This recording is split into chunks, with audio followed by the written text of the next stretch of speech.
pushy to keep us on time. Just a couple points that I'm going to pick up from the previous speakers, then I'll get to the end and leave it on up to you. The most important point that we did is that when it came to the impacts on the state of Ohio, if the cash left the state, we didn't count them as heavy impacts. That was very important. That's what makes this study conservative, and that includes the labor they'll be moving in now. Second point I'd like to pick up on is one that Andy made. If this was a Marcellus play, a lot of the labor would have come out of West Virginia and Pennsylvania, close to the border. Because this is turning into a Utica play, closer to the central part of the central eastern part of the state, it's going to end up using more Ohio labor than it was a pure dry gas play.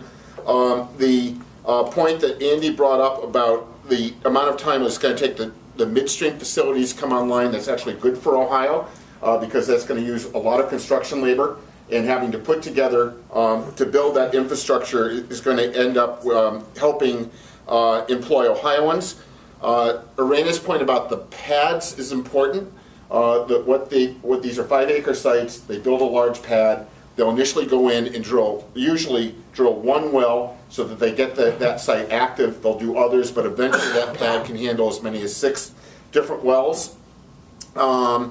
And I think that's it on my playing off the notes that my colleagues brought forward. The end result is, how big is this thing?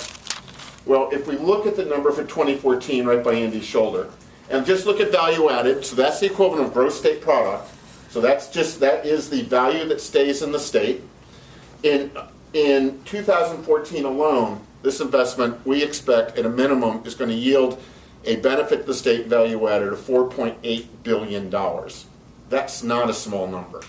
And in fact, if you look at what that injection of $4.8 billion does, that is the equivalent of an increase in the entire state's gross product of 1%. Now, while 1% may not seem large to you, please realize that from 1997 to 2010, the average growth rate in gross state product in the state of Ohio has been 0.6%. We've only been above 2% 3 times.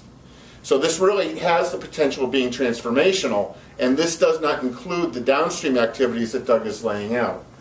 Everyone claims that Ohio has many different types of states, everything from a football state to an education state, but fundamentally we're a chemistry state. The polymer industry, the agricultural industry when it comes to fertilizer, the automobile industry when it comes to parts and products, we can go on down the line. Chemistry underlies an awful lot of that. And so one of the things that we have to look forward to is how does the downstream parts of this industry begin to build itself out. And that's the future. So at this point, we leave it to you folks. We're open for questions.